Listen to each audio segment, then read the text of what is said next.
오늘은 질병과 방어작용의 마지막 시간으로 백신과 면역 혈정에 의한 면역 작용을 알아볼 거고요. 두 번째로는 면역 관련 질환을 살펴보도록 하겠습니다. 우리가 지난 시간에 여기까지가 배웠잖아요. 그래서 오늘은 타동면역하고 인공면역을 알아볼 텐데요. 타동면역은 수동면역으로서 항체를 넣어주는 거예요. 인공면역은 능동면역으로서 항원을 넣어주는 건데 무독화된 항원을 넣어줘야 되겠죠. 진짜 항원을 넣어주면 아파서 사망할 수 있잖아요. 그러면 안 되죠. 이거 넣어주는 이유가 뭐예요? 그렇죠. 기억세포를 만들기 위해서죠. 네, 진짜 항원이 들어오면은 이 기억세포가 형질세포와 기억세포로 이제 분화가 되고 형질세포에서 수많은 항체가 만들어지고 그러면 항원을 신속하게 제거할 수가 있잖아요. 이거를 뭐라고 해요? 그렇죠. 백신이라고 하죠. 그래서 이거는 예방 차원에서 이렇게 항원을 맞게 되는 것입니다. 그러면 둘 중에서 아픈 사람한테는 뭘 넣어줘야 돼요? 지금 아파서 힘들어하고 있어요. 항체를 넣어줘야 되겠죠. 항원을 넣어주면 어떻게 돼요? 항원은 아무리 무독화된 한 거라도 지금 면역 반응이 일어나고 있는 거잖아요. 그렇죠. 그래서 지금 아픈 사람한테는 그렇지 않아도 면역체계가 무너져 있는 상태인데 거기다가 또 항원을 넣어줄 수는 없게 되죠. 그래서 이제 요거에 대해서 좀 더 살펴보도록 하겠습니다. 먼저 백신입니다. 독성을 약화시킨 항원을 넣어주고 왜 기억세포를 만들기 위해서 그래서 2차 면역 반응이 빠르게 일어나기 위해서다라고 되어 있는데요. 이 백신이라는 용어가 어떻게 나왔냐면요. 천연두 바이러스를 예방하면서 알게 됐는데요. 천연두 때문에 옛날에 많은 사람이 죽던지 아니면 이렇게 곰보처럼 피부에 남아 있었어요. 근데 에드워드 제너라는 사람이 의사였는데 이 소 젖을 짜는 여인들이 천연두 바이러스에 걸린 것처럼 아픈데 살짝 아프고 지나가는 거예요. 왜 그럴까 하고 실험을 합니다. 이 여자가 지금 소 젖을 짜는 여인인데요. 이렇게 소에서부터 바이러스가 와가지고 이렇게 고름이 좀 생겨요. 근데 이 고름을 건강한 아이한테 넣어줍니다. 그래서 상처를 살짝 내가지고 이렇게 넣어줘요.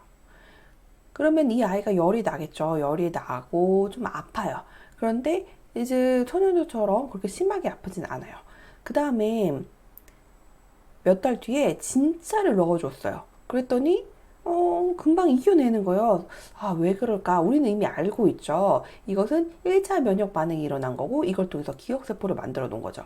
그래서 진짜가 들어왔을 때 이제 항원이 들어왔을 때 2차 방어 작용을 하게 된 거라는 것을 알 수가 있죠. 근데 옛날에는 이 과정을 잘 몰랐어요. 어쨌든 이걸 통해서 예방이라는 걸 알게 됐고요.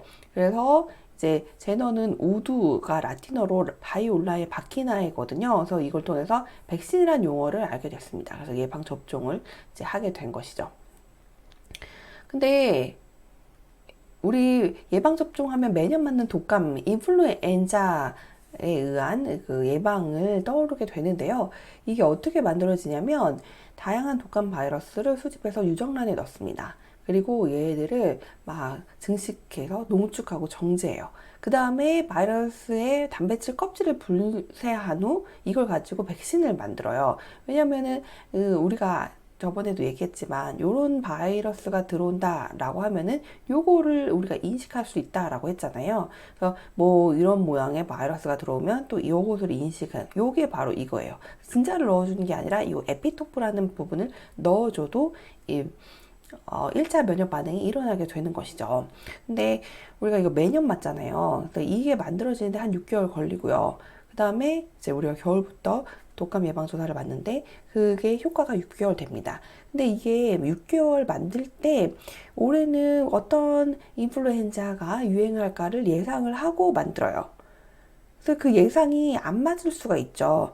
그래서 내가 예방주사를 맞았는데도 독감에 걸렸어요 라고 왜 그런가 라고 의심을 하는데 그럴 수 있는 거죠.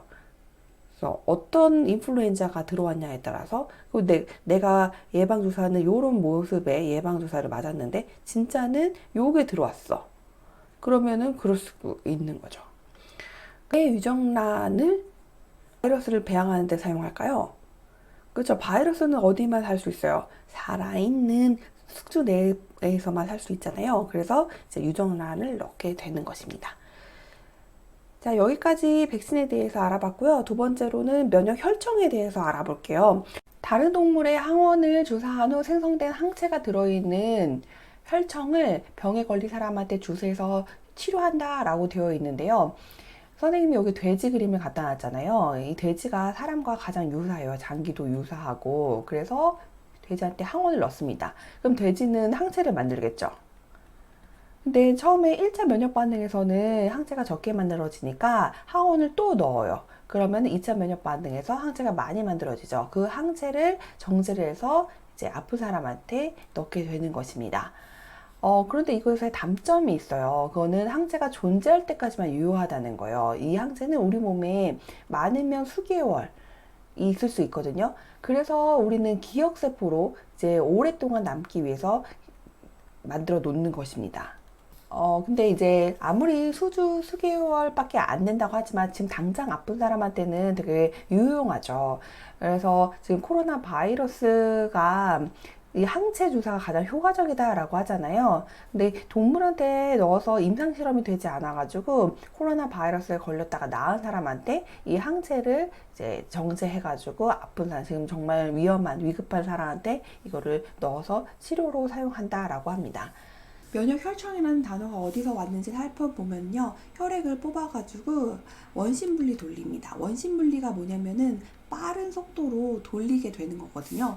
그러면은 무거운 것은 가라앉고 가벼운 것은 뜨게 되어 있어요. 무거운 게 뭐가 있냐면 적혈구, 백혈구, 혈소판 같은 세포들이 가라앉고요. 세포 외의 것들이 뜨게 되는데 여기에 항체가 있습니다. 혈장이라고 하고요.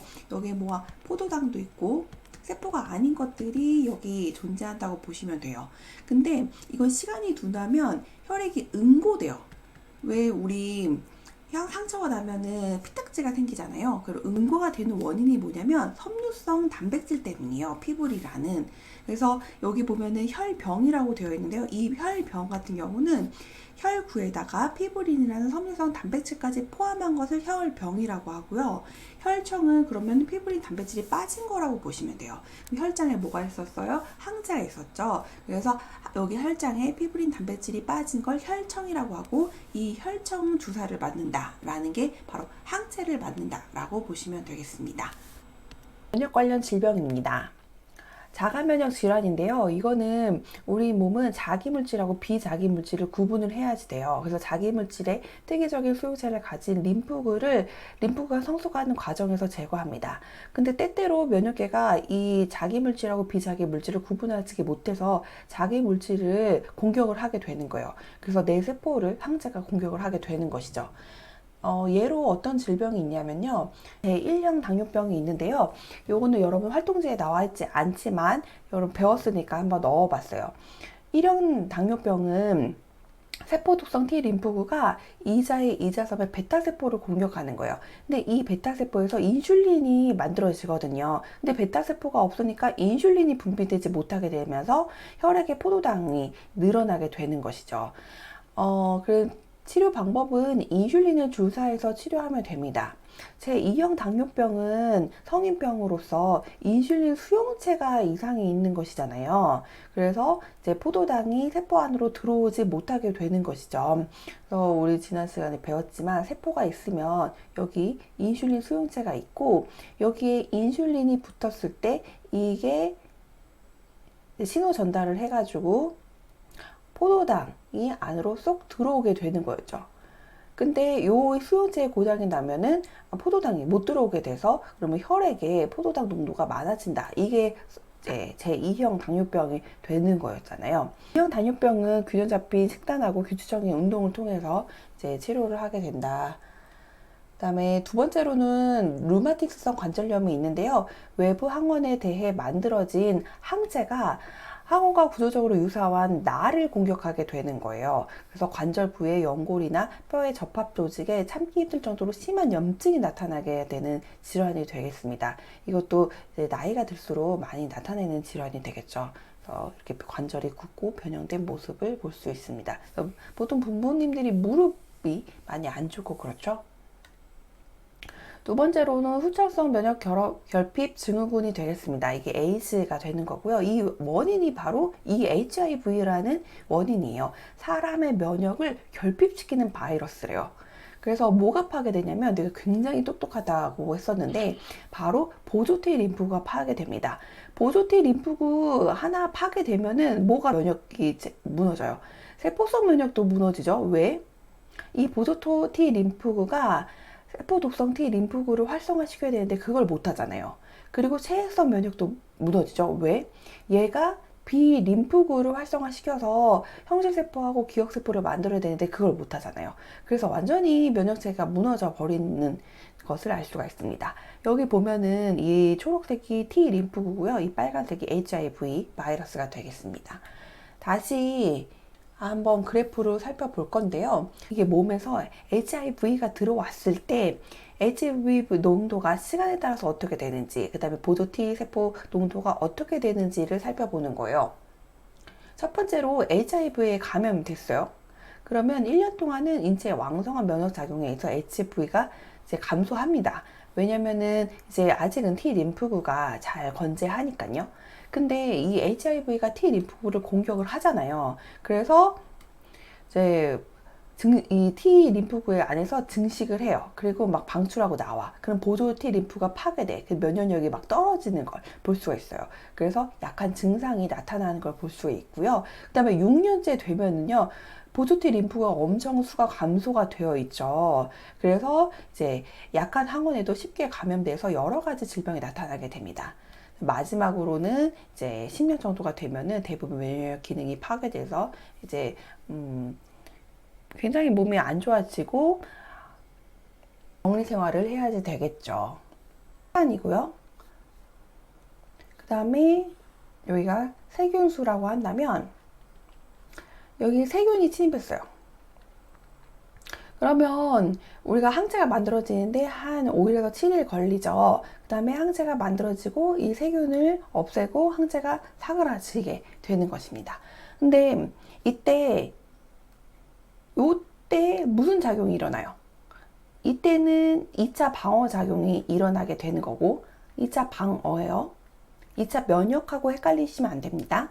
그 다음에 이때 1차 방어 작용이 일어나게 되잖아요. 근데 이렇게 되는 경우가 있어요. 세균수가 갑자기 막 늘어나는 경우. 그 다음에 이렇게 되는 경우가 있어요. 자, 둘 중에 하나는요. 1번은 T 림프구에 이상이 있는 경우. 두 번째는 대직세포에 이상이 있는 경우.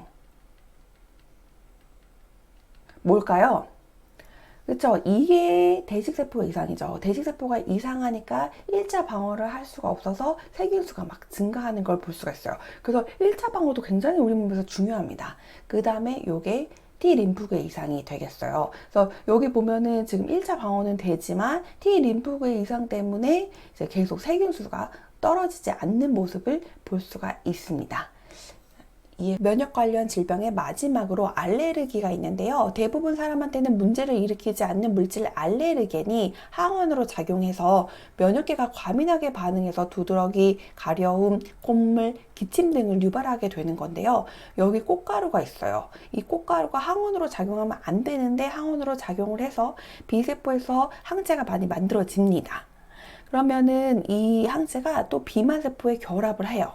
비만세포는 히스타민을 가지고 있어요. 그래서 뚱뚱해 보이게 되는 거거든요. 근데 이게 1차 면역이요.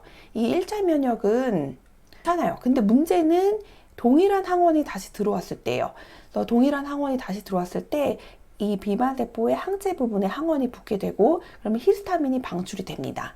히스타민이 방출됐을 때 나타나는 현상들이 있었어요. 우리가 염증 반응에서 배웠었잖아요. 그래서 모세혈관이 확장을 하면서 혈류량이 증가를 합니다. 그리고 여기 모세혈관의 세포들이 이제 투과성이 증가가 되면서 이제 백혈구가 밖으로 나오게 되죠. 그래가지고 이 백혈구 때문에 이렇게 이제 부풀어져 있는 모습, 백혈구들이 많이 모여서요. 백혈구가 식균 작용을 하게 되는 거고, 그 다음에 이 혈류량 때문에 이제 붉어져 있는 모습, 이런 것들이 나타났었잖아요. 이것도 마찬가지예요. 그래서 또 이 히스타민이 가려움을 유발한다고 했었죠. 첫 번째로는 이제 모세혈관을 확장한다는 거, 그 다음에 두 번째로는 가려움을 유발한다라고 했었잖아요. 그래서 알레르기가 심한 사람들은 막 가려움이 느끼게 되고, 더 심한 사람들이 이 혈류 량이 증가하게 되면서 여기는 혈압과 관련이 있잖아요. 혈압이 어떻게 됐어요? 혈압이 떨어지게 됩니다. 그래서 쇼크가 와요. 그래서 이제 사망하는 경우도 있습니다. 그래서 알레르기를 조심을 해야지 되겠죠. 알레르기 반응을 위한 피부 실험은요, 이제 피부의 다양한 종류의 항원액을 떨어뜨려 보는 거예요. 그래서 바늘로 피부를 살짝 찌르고, 그 다음에 이제 시간이 경과된 후에 피부 반응을 보면은 이런 것들이 이제 개또고 이런 것들이 알레르겐이라고도 하는데 반응을 하게 된다라는 거예요. 그래서 여기까지가 우리가 면역 관련 질병에 대한 내용이었습니다. 수고하셨습니다.